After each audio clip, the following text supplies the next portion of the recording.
and welcome to the final call. And on today's episode, I would like to talk about fundamental or universal values.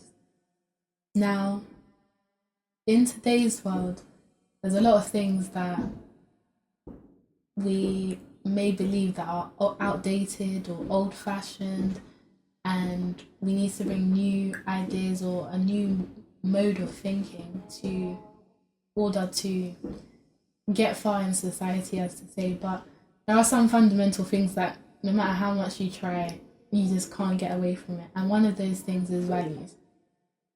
Specifically today, I want to talk about respect, humility, and gratitude, because these three values, they are very easy to do, but it's very hard to come by sometimes, depending on the context in which you live your life or the situation that you might find yourself in, or even in your own character and how you perceive these particular values.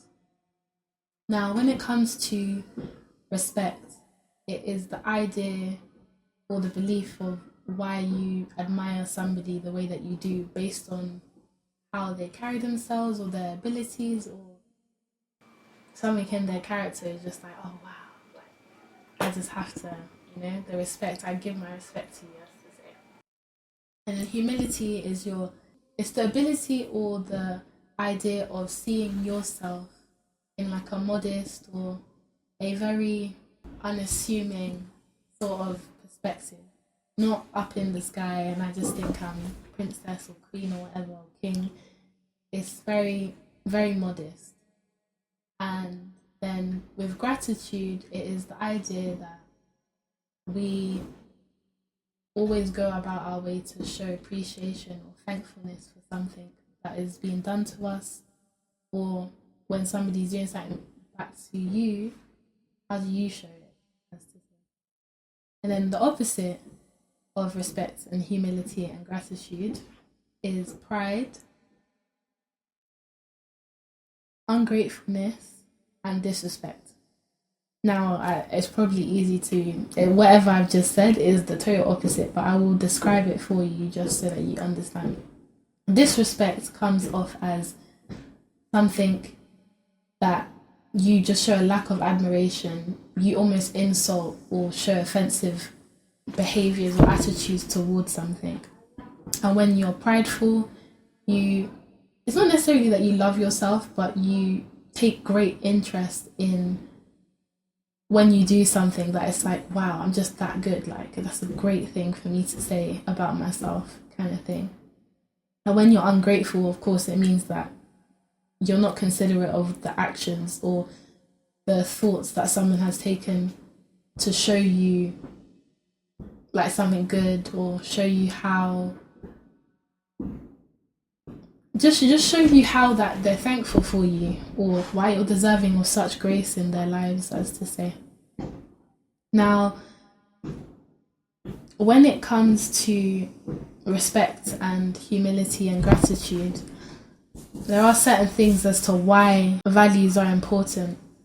And obviously the Bible talks about such things, and why, if we didn't implement these things, how society would break down or wouldn't go well, or even just your character, it would just diminish, or you might feel inadequate about yourself. I'm going to just talk about 3 Bible quotes, or highlight them, to explain to you where humility and respect and gratitude lie. So in Proverbs 16 verse 19, it says that it is better to be of a lowly spirit with the poor than to divide the spoils with the proud. And then for Colossians 4 verse 6, it talks about respect, and it says that you need to let your speech always be gracious, seasoned with salt, so that you may know how to answer each person. And not necessarily seasoned with salt that like food, but seasoned that is palatable to somebody. It's not just like in your face all the time, like you're coming at them and shooting arrows, like you're thinking, okay, maybe somebody might not like me shouting at them or coming them at a different angle. Let me just like be calm, be normal, and have good conversation. And then Galatians 5 verses 22 to 23 talks about the fruits of the Spirit, or when you have the Holy Spirit in you, then you display such characteristics. So it says that, but the fruit of the Spirit is love, joy, peace, patience, kindness, gentleness, self-control. Against such things there is no law. So it's essentially saying that it doesn't cost anything to be any of these qualities. Matter of fact, you should give it so selflessly that you shouldn't have to question. It should just be natural to you. And obviously, it's not always natural to people because maybe you don't know how to do it, or you just don't believe that such qualities can come out of you. So 3 reasons why having values is important, or having respect and humility and gratitude, because that is the focus of this conversation. It sets a good foundation in your character and helps you to stand out amongst people. People always remember what it is that you give to them, not necessarily what they get out of it, as to say. So if you know that when you've spoken to a teacher or your boss and they've told you, okay, I respect your decision and this is how you want to go about it, or they come to you one-to-one to explain a problem that they may be having with you, you think about, oh yeah, like I like the fact that they didn't just openly bait out my situation and tell me that, well, because we all work in the workplace that we're all on one level. But no, they had some sensitivity to where it is that they wanted to discuss with you. So you'll tell them, oh, like I respect them for doing that, and then you understand how it is that person also conducts themselves. And then 2, it affects your social interactions, your day to day. If you don't think there's a value to be had in your social interaction, then it's not likely that anybody's going to speak to you. They'll just deem you as inadequate and you don't have any social skills. And there's a level of conduct that you must have no matter what it is and no matter where you are when you're having a conversation. And then ultimately, just to put those 2 reasons together, they are universal values that everybody can follow. And it's not only that everybody can follow, but everybody can also teach. Let's say you don't know how to be respectful, or you don't know how to show humility, for example. If you see somebody showing humility and you take time to observe that, then you will pick up on things that you can probably apply in your own life and get better with.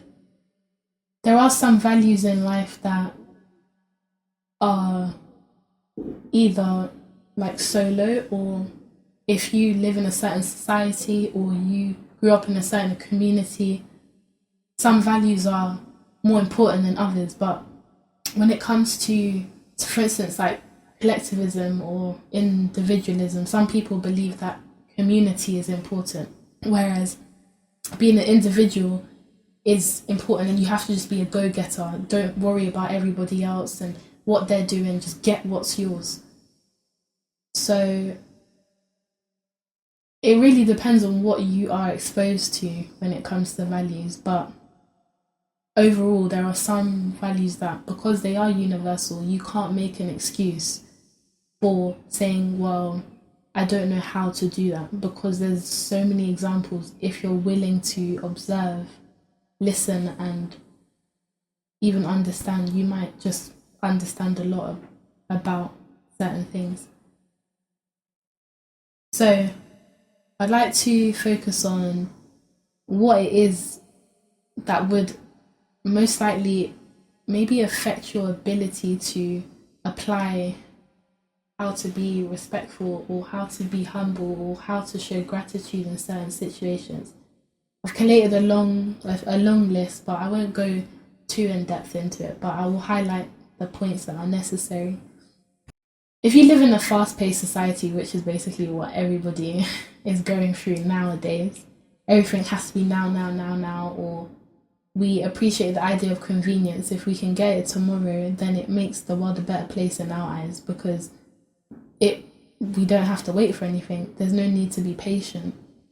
But sometimes when you're impatient and you think about impulse, you remove the idea to consider how it might feel for the other person that you're waiting on, or the product that you're receiving. You may not know that, for instance, how do I say it? Like fulfillment centers, when you put an order through, you would probably think, oh yeah, I know I'm gonna get it in 2 days' time. But there might be people back there who's worked like a 12-hour shift and they've only had 30 minutes lunch. But you wouldn't think about that because all you want is the product that's in front of you. So if we were to take that into consideration, maybe business might be slower, but it might be more beneficial for employees because they might not feel the burnout or the stresses of such jobs that rely on a heavy supply and demand situation, as to say. So, another option or another reason that might affect you from applying the values that I'm talking about is excessive social media consumption. Obviously, everybody is entitled to a level of social media or having a social media profile or personality or presence, but when you are observing people and how they're performing online, you almost just take them at their face value. You don't think about, oh, maybe the personal sacrifices that they're going through in their day to day, or maybe their own perception of themselves. You just see the perfected image of what it is that they are. And if you take it from that, then you remove their ability to feel genuine, or you put unnecessary expectations on you as a person to attain those levels. You might even minimize your own sacrifice. For instance, when you think of ads that demonstrate or portray like drop shipping or get rich quick schemes or life coaching schemes, whatever it may be, that just promotes, oh, if you take this trial, we'll get this and you'll get that, and in 12 or 30 days you'll become a new person. And it's like, why would you want to put yourself under that necessary stress, as to say there may be a different way that you can learn how to be better or learn how to attain that certain goal that you're trying to achieve. But if you just see somebody taking a shortcut or offering you like a quick solution, you might just say, you know what, I don't care to work hard. If somebody else can do it that same way, then I'm going to try and do it that same way. And that's not necessarily good, because if you then say that I'm going to take that path and you don't succeed, then you're just left with the aftermath or the broken pieces or the failures that you may have not necessarily foreshadowed or accounted for. But if you took your time, you give yourself more grace. Also, sometimes it can start in the home, whether you have good role models for parents or just even the lack of parental guidance. Sometimes if your parents don't display respect between themselves, or they aren't humble enough to look at your situation and see, okay, maybe as a child they're struggling, but your parent might be like, well, you should just get it because of the age that you are. Or if your child decides to give you something and you just look at it, like, for instance, like take an example. Personally, sometimes children, they draw and you be looking at it like, is that a good drawing? But you have to think that the child has taken a lot of time to make sure that they've coloured in correctly or they've drawn the image in a good way just to make you happy. But if you don't say thank you, then it's kind of like you're telling the child, yeah, you're not really worth it, or I don't see the value in why you've come to give me this in the first place. And they will just feel like, well, mommy and daddy don't like it, so I'll just keep drawing. Or I won't even draw, I'll just draw, or I'll draw for myself, but I won't draw for them. And you stop the child's development because they'll just be like, do they care, kind of thing. So as parents, or when you have role models around you, you have to just make sure that you think about their perspective when you're being respectful to them, or you're showing humility in certain situations, and be grateful that whatever you get from them, it's something new in their life, and it's maybe they may never go through that period or chapter in their life, but the scars of childhood do stay, even when you grow. Sometimes with trauma or abuse as well, you may shut down and just believe that your ability, you found ways to survive and handle those situations, but as you grow older, you might say, well, this is the best way I've known how to handle it, and then somebody picks up on that negative behaviour or negative cycle that you've gone through and tell you, well, I don't think that's the best way you should handle it, and it's not really helping you, because you look at where you are now and your inability to open yourself up to new solutions of how to be better. You might stop yourself and may never ever get out of the situation in the first place that you might be dealing with or struggling with. Another factor that could affect your inability to practice being respectful or showing humility or being grateful for something could be your self-perception. Sometimes when you think too highly of yourself or you have low self-esteem, it can make you perceive those certain values as either they're beneath me or they're extremely hard to perform. And sometimes some people could just be scared to ask for support or help as to how to do something, or somebody might be like, yeah, I know I'm good, you know, I'm good, I don't need that right now because I'm doing just fine in myself.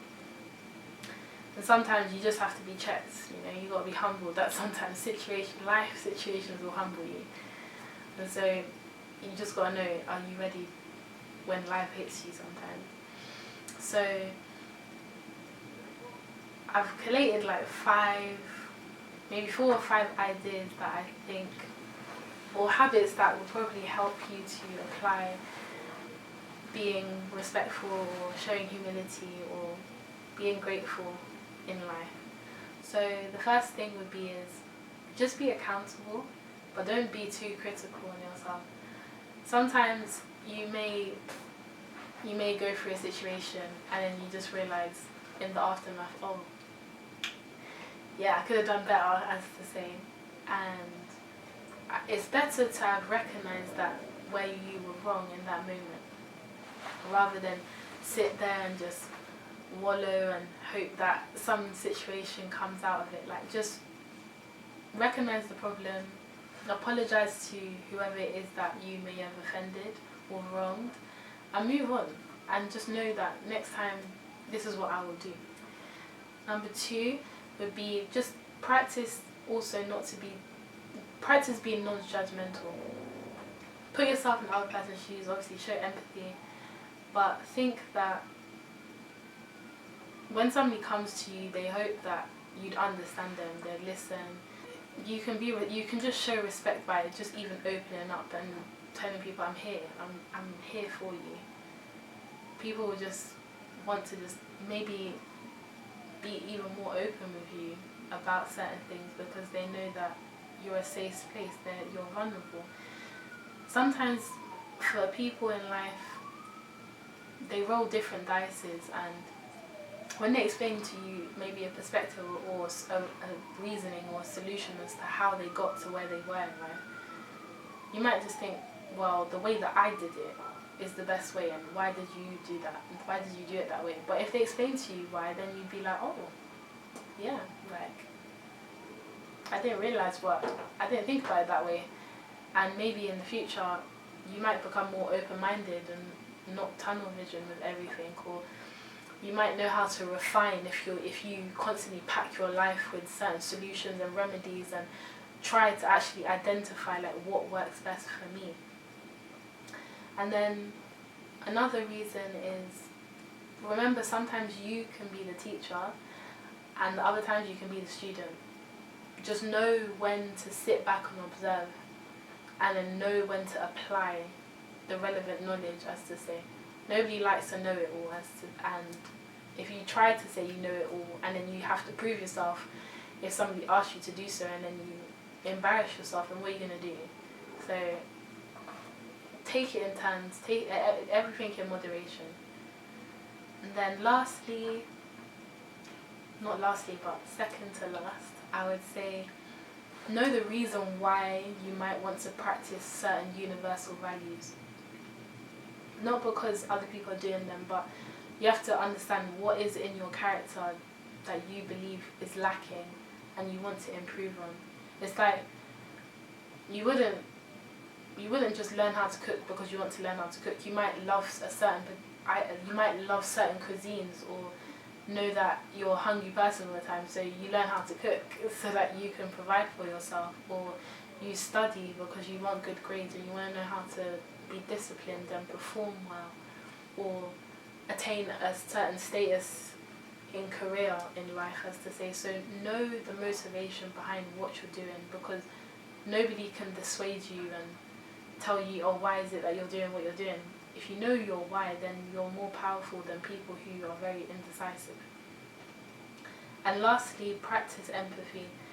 Empathy encompasses respect, humility and gratitude in different ways, but if you look at the perspective that each of them offer, you'll understand why empathy is actually quite important. So when it comes to humility, you also immediately learn that you don't know everything, and there's something to learn from everybody. And two, you learn how to be more trusting. Sometimes if somebody comes to you with a problem, and you may have a similar problem, but you don't want to tell somebody, if you see somebody coming to you and telling you their problem, and you share that same problem, you might end up opening and saying, you know what, I go through the same thing too. And you build a level of respectfulness and gratitude in it, because you admire the person for even coming to you to tell them, and you're grateful that you both have come to a solution that's been helpful and productive for the both of you. From a respect perspective, by giving your full attention, you not only see perspectives, but you create a safe environment in which you can have a genuine conversation. It's not all about who's performing better, or highlighting our insecurities here. It's just natural flow. What happens, what is said, needs to be said, and what isn't said can be addressed for another day. When it comes to gratitude, sometimes your differences might inhibit you from working together, but if you were to put your differences aside and think about there's a solution that we need to reach, you almost, at the end of the day, you'd admire the person, or you admire each other for being like, you know what, we work together and we're a good team, you know, when we work and we think that where the goal is, rather than saying, oh well, yeah, because she's lazy or he doesn't know how to be a leader, as to say, there's no usefulness in that person. You just address the fact that the common goal needs to be reached and we need to get to it, and that's our focus. And final point, or a bonus point I'll add, is treating people with the same dignity that you'd want for yourself.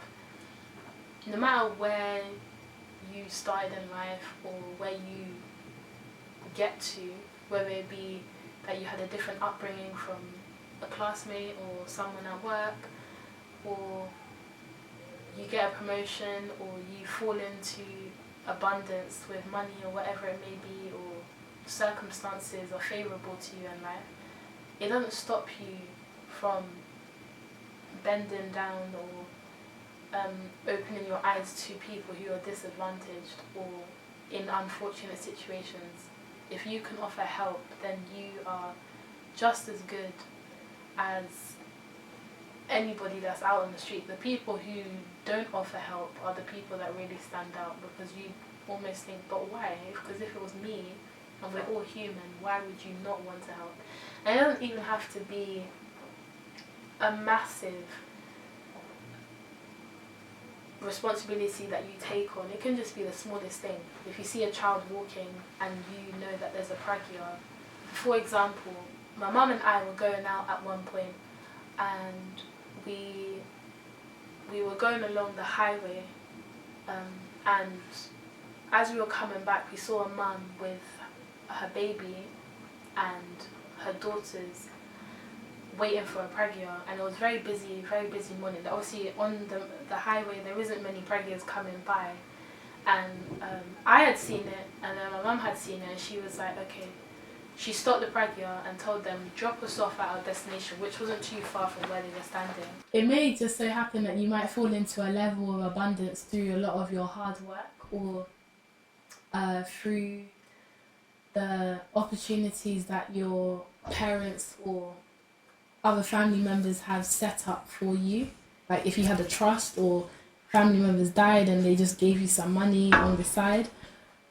Or you might have just been promoted really well in your job, and now you have a whole new level of responsibility to look after.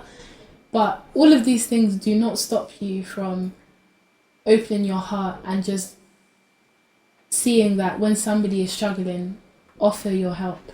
It doesn't have to be a huge gesture. It can be just the smallest thing. For instance, I at one point I like to walk quite frequently, and on one of my walks I was listening to music, but I was still aware of where I was going, and I saw this girl, and she was carrying her little sister and her brother, and they kind of looked like they didn't know if they were going to get a pragya or not. So she came up to me and she said, oh, can you help me? And I was like, what can I help you with? But I wasn't like saying, oh, don't talk to me kind of thing. So I just said, what can I help you with? And they were like, oh, we need to go up to the junction to go home. And obviously the home wasn't too far, maybe about 5 minutes in the pragya or something, but she didn't have any money. So I said to her, okay, you come in the pragya with me and I'll just pay for the little fare. And obviously that fare was no more than 5 CDs, but somebody might think, okay, that same 5 CDs, maybe I could use it tomorrow, or I could buy my water with it. No, full well, you might have water in the house or something, or you might have bread and you wanted to buy bread, but you gave your money to somebody. And just from that one little action, anytime she saw me, she came up to me and she was like, oh, how can I help you? Or is there something that I can carry back to your house? And obviously I'm a bit private when it comes to certain things, like people knowing your personal information, but I allowed her to help me at least, so if she wanted to carry the water for me or something like that.